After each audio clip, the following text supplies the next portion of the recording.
Hello everyone, it's Venom Geek Media here. I really need to change that name. Something more 2019. I mean, what is this? 2006.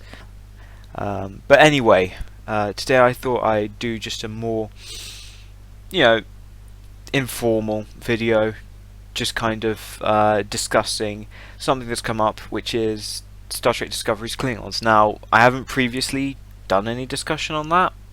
Per se, there's thousands of rant videos all over YouTube. Been there, done that. Whatever. We're now, a few years on. Maybe we can look back and maybe we can see if there's anything we can salvage from Star Trek Discovery's Klingons. That's really what I'm looking to ask, and the reason I'm asking that is because in my newest Wings of Kahless series, on the episode of the D7, Discovery came up, and it kind of had to come up, and I got a few comments. Some people said, I kind of wish you left it out, and other people were like, yeah, you did a good job of sort of squaring that and Axanar together, and it's not perfect, but it's something, because I really like Axanar, and I only really include Discovery because it's technically canon. And you get a lot. There were some people in the comments who were like, I get their view that, like, they don't feel like proper Klingons. The Star Trek Discovery overall doesn't really feel like proper Star Trek. But I just don't know if I want to just then throw it out because it's not, to me, canon. It's just, I just personally don't regard it as canon. I'm like, in terms of doing that, like, if you want to do that, you can do that. No one's stopping you, and you can have your head canons and just exclude Star Trek Discovery from that. Personally, like, I think it's worth bearing in mind, we've been in a content drought for Trek for a very, very long time. Like, genuine prime timeline Trek content. There's been a huge drought, basically since the end of Star Trek Enterprise. And yeah, okay, you got the JJ films, but they're an alternate universe and they don't pretend to be prime, which is good in that regard. But it is nice to develop the prime timeline. Because there's so much people. There's so many questions that people have about the series that have yet been unanswered. I don't know how I feel about doing prequel series. I think that just needs to stop. Or if you're going to do a prequel series, commit to it being a prequel and go like retro sci-fi. Do what Enterprise did and go retro. But so anyway, getting more on topic for today's video, I was just going to really just look at Star Trek Discovery's Klingons and sort of explain my view on them and how I think we can try to square them in canon. I mean, the ultimate answer is you can't square them in canon. You need to undertake mental gymnastics, and also I think I just talk about some of the Klingon ships in Discovery and my thoughts on their look and design. So the first thing that's going to come up is scale factor, and I did this in my episode Star Trek Discovery Reconciled. So you have the scale factor of Discovery ships, which is 1.52. So if you divide their size by 1.52, you'll get to their sort of prime timeline size, the size they actually are. Anyway, on with the topic. So we're going to look at the Klingon ships of Discovery and see, do they fit? So the first one we're going to look at is obviously the main one, the sarcophagus ship. So its length supposedly is 2,551 meters. Now, if we divide that by 1.52, we get 1,678 meters, which it's still big. It's still big. It's not terrible, but you're looking at something there that is bigger than a Dominion battleship, and I'm like. Equally, bearing in mind though, Discovery's Klingons, Discovery's Klingon ships, frankly, they don't got no windows. They've not got any windows, so, really, you could say it was 70 meters long, frankly, and, it would just make as much sense, because they have no windows, so you have no real reference for scale. But 1,600, it's not terrible. It is actually head and shoulders bigger than most of the other Klingon ships. So the next one we're going to look at is the Cleave ship, which I like. I like the idea of. As a design perspective, it does feel quite Klingon. That whole idea of ramming ships, particularly in the older, sort of older era of the Klingon Empire. I could actually imagine that happening, maybe even as back before they even had warp drive as a sublight ship. I could imagine them just going around, the Kronos system, just smashing into each other, even though, yeah, in space that does not make sense. Anyway, the reconciled size for that is about 615 meters, still very large. And also, I'm just like, does it need to be 615 meters? I mean, it's one of the things where it's like, its function is questionable. I mean, I like it. I think that, yeah, sure, the Klingons would probably build something like this. Would it be as effective as it is notionally in Discovery? No, probably not, because it probably couldn't get through shields. But I think probably in the early days of Klingon space travel, it was probably very popular. And that really comes back to my main point, that I think most of these ships, especially the sarcophagus ships, are ancient ships. And I mean old ships. I'm talking late 20th, early 21st century ships. So the Klingon Empire just acquires warp drive, and then these are the ships that are built from it. And then, of course, they drop out because they're old. But these are the house ships of noble houses. And up until Star Trek Discovery, they just kind of play a ceremonial role. They're just kind of there to be there as status symbols, but don't ultimately do anything, or in fact are just left to rot as the sarcophagus ship was. So and then come Discovery, the reason that they're not immediately destroyed is in my videos, what I suggest is actually that they've taken parts from modern Klingon warships and cannibalized them to make these ships. I think that it would explain also why some of them look so hodgepodge and kind of cobbled together. Some of them are very unified designs, but it's like looking at the sarcophagus ship, where it's all kind of just covered in random bits. You have that kind of that outer shell that's metal, and then you have that sort of glowy blue bit, like a crystal, and that brings me to another bit of the Klingons design that I'll talk about.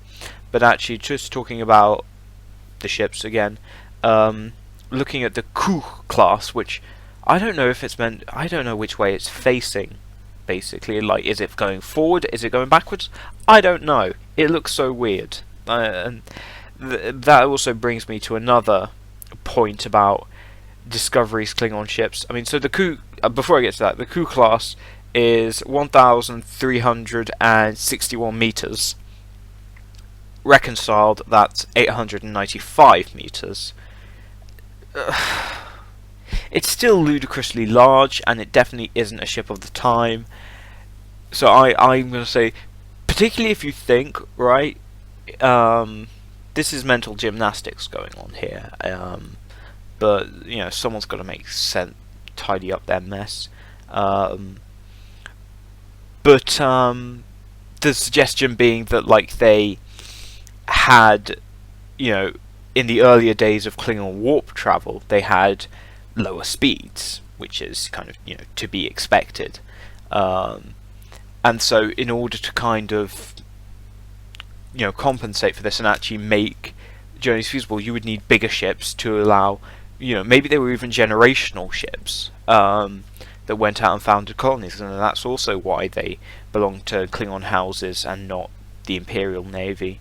And I do draw a distinction between house-owned ships and the Imperial Navy. I also, in my series, will draw a distinction between Imperial Navy and the KDF. KDF comes after. KDF is found, in my headcanon, the Klingon Defense Force is founded after the Khitomer Accords, which basically says no more Imperial Navy. It's you're now a defensive force. Anyway, coming back to what I was going to say about the Klingon aesthetic, is there's a real serious problem in that, I mean, just look at this. They're flat. They're all flat. Part of the reason I can't tell which way any of these blinking ships are facing is because there's no elevation change. They are just flat lines on this chart that's looking at their length. They're just these lines. I mean, these are literally 2D ships. These are literally ships that were designed in 2D, and that, to me, that's almost one of the most angering things about it, because to me that just tells me that the artist just has no creativity, frankly, because he was basically just told, oh yeah, as long as it looks good from one angle, who cares? It's just like, no, because you make a ship look really boring. Look at the D7, right? Look at that shape, where it's got that kind of, it has that real kind of stocky looking, you know, big, bulky, very predatory looking ship.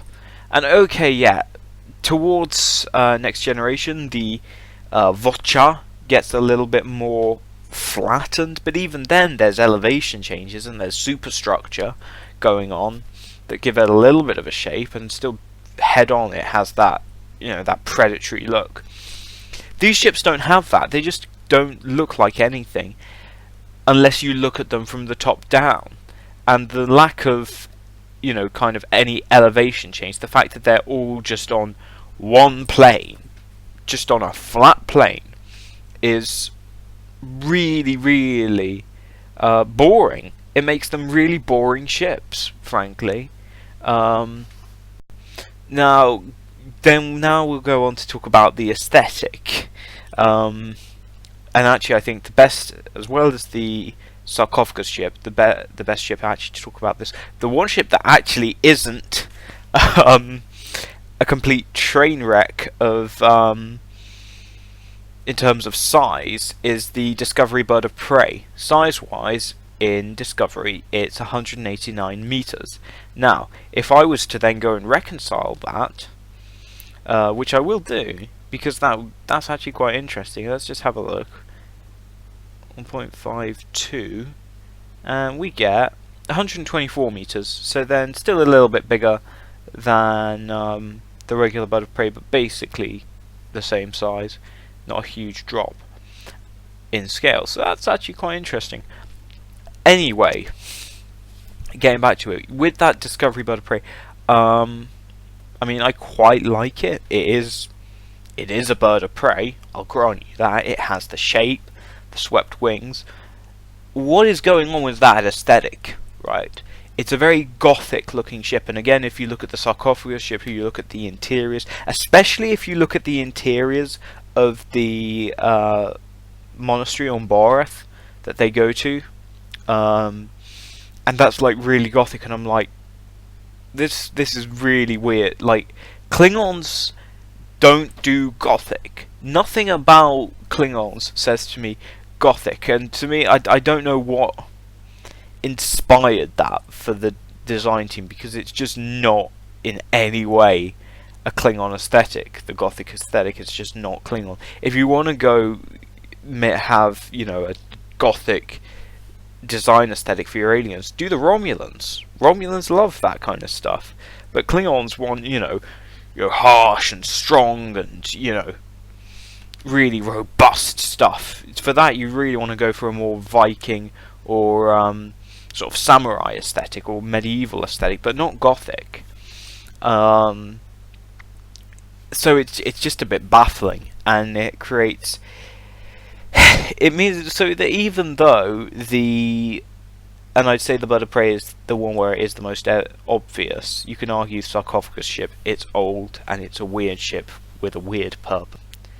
It's the one where the aesthetic is most prominently displayed, and so it hurts it the most, because it makes the least sense. So anyway, my way of rectifying this is that after, and I say this in the D7 documentary, that after the 4 Years' War, the Klingons basically start playing a whole, oh no, it was your fault, no, it was your fault, a whole blame game. Next thing you know, the knives are out, they're still out for blood, so civil war starts, and it basically becomes a new era of feudalism, which is what, you know, leads to them using these ships, and also because everyone's, you know, buggered off to fight for their own houses, so no new ships are being built. That's my way of squaring away in headcanon, and that's the theory I'm going with for my Wings of Kahless. Hopefully it won't come up, Discovery won't come up. I've got an episode on the Vocha and the Negvar. Actually, that will come up, because I'm going to say that the Negvar was, you know, made to look like older Klingon battleships, like the Sarcophagus ship, when in fact actually it's the other way around. The Sarcophagus ship was made to look like the Negvar. And I also have to briefly mention the Discovery Bird of Prey in the Bird of Prey episode that I'm going to do. But aside from that, you know, I don't know what can really be salvaged. And really, actually, frankly, looking at this, if we just look at this chart, how much of this do we really want to salvage, and make kind of part of the fandom, you know, the sort of the wider universe, and do we want to talk about more in terms of lore? What ship actually, is there anything here that actually draws your eye and makes you want to think, and makes you think, oh, actually, I'd like to, you know more about that? Frankly, only one, and that's the Cleave ship, because it's just the only really sort of Klingon design, both aesthetically and just in the idea that went into it. You know, in terms of its shape, it is quite boring. I did kind of think of an idea where actually you could have a smaller version of the Cleave module, that you could actually take a D7, take off the neck, and then put a sort of Cleave module on the bottom, and then have that, you know, use it to ram ships, because that would obviously happen frequently in space combat. Obviously, it's not like these engagements are fought over, you know, thousands of kilometers. Anyway, so that's my little rant on Star Trek Discovery's Klingons, and making my position clear on them. So you know, I hope you guys enjoyed. Please like and comment and subscribe and all that good stuff, and I'll see you guys in the next video.